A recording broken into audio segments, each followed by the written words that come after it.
அறிவும் ஆன்மீக நாமம் அன்பர்களுக்கு என்னுடைய பணிவான நமஸ்காரம். நம்ம சிவராத்திரியை பற்றி நம்ம தொடர்ந்து பார்த்துட்டே வரோம்.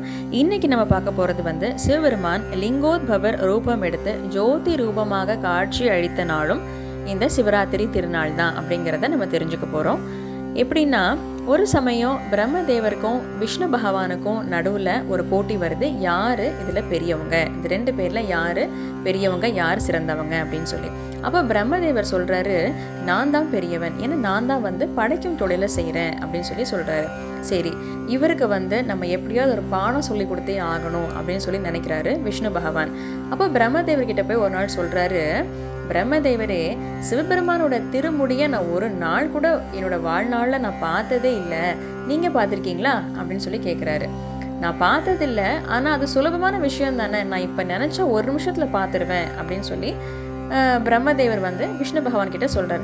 அப்படியா, அப்போ நம்ம ரெண்டு பேருக்கும் ஒரு போட்டி வச்சுக்கலாம். யார் சிவபெருமானுடைய திருமுடியை முதல்ல பார்க்குறாங்க அப்படின்னு சொல்லி பார்க்கலாமா அப்படின்னு சொல்லி யார் கேட்குறாங்க? விஷ்ணு பகவான் கேட்குறாரு. அப்படி ரெண்டு பேருக்கும் உள்ள ஒரு சபதம் ஸ்டார்ட் ஆகுது, ஒரு போட்டி ஸ்டார்ட் ஆகுது.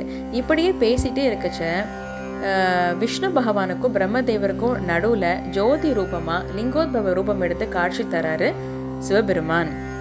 உடனே ரெண்டு பேருமே மேல் நோக்கி போகிறாங்க. எப்படியாவது சிவபெருமானுடைய திருமுடியை பார்த்துடணும் அப்படின்னு சொல்லிட்டு. ஆனால் விஷ்ணு பகவான் ரொம்ப டயர்டாகி, இதுக்கு மேலே என்னால் மேலே ஏறி போக முடியாது, சிவபெருமானுடைய உச்சி என்னால் பார்க்க முடியாது அப்படின்னு சொல்லி நான் அப்படியே கீழே போகிறேன், போட்டியை விட்டு விலகிடுறேன் அப்படின்னு சொல்லி முடிவெடுத்து கீழ் நோக்கி போயிட்டுருக்கிறாரு விஷ்ணு பகவான். ஆனால் பிரம்மதேவர் விடவே இல்லை. மேல் நோக்கி போயிட்டே இருக்கிறச்ச சிவபெருமானுடைய தலையிலிருந்து ஒரு தாழம்பூ விழுது. அந்த தாழம்பூ கிட்ட பிரம்மதேவர் கேட்குறாரு, தாழம்பூவே, எனக்கு நீ ஒரு உதவி பண்ணணும். பிரம்மதேவர் சிவபெருமானுடைய உச்சி தரிசனத்தை, அதாவது திருமுடியை பார்த்துட்டாரு அப்படின்னு சொல்லி நீ சொல்லணும் அப்படின்னு சொல்லி தாழம்பூ கிட்ட பிரம்மதேவர் சொல்கிறாரு. தாழம்பூ, நான் அப்படியே செய்கிறேன் பிரம்மதேவரே அப்படின்னு சொல்லிருச்சு. இப்படியே ரெண்டு பேருமே பேசிகிட்டு இருக்கிறச்ச வராக ரூபம் எடுத்து விஷ்ணு பகவான் கீழ் நோக்கி போய் சிவபெருமானுடைய திருவடியை வணங்குறாரு. அப்போது சிவபெருமான் குனிஞ்சு விஷ்ணு பகவானை தொட்டு தூக்கும் பொழுது சிவபெருமானுடைய திருமுடியை விஷ்ணு பகவான் பார்த்துடுறாரு. பார்த்து வணங்கி அப்படியே ரெண்டு பேரும் மேல் நோக்கி வர்றாங்க.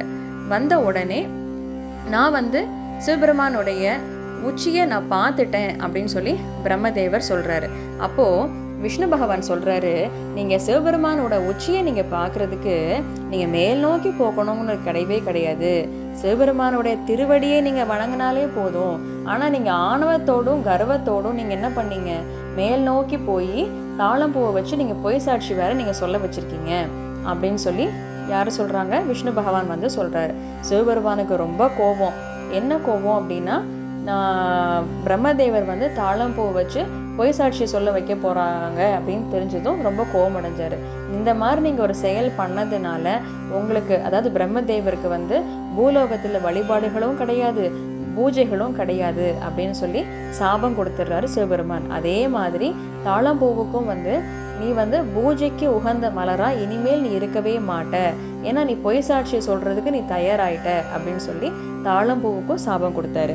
இப்படி சிவபெருமான் லிங்கோத்பவர் உருவம் எடுத்து ஜோதிர் லிங்கமாக காட்சி அளித்த நாள் சிவராத்திரி திருநாள். இப்படி ஏகப்பட்ட சிறப்புகள் நிறைந்த இந்த சிவராத்திரி திருநாளில் நம்ம சிவபெருமானையும் பார்வதி தேவியும் வழிபட்டு நம்முடைய வாழ்க்கையில் அனைத்து நலன்களையும் பெறுவோம். நன்றி, வணக்கம்.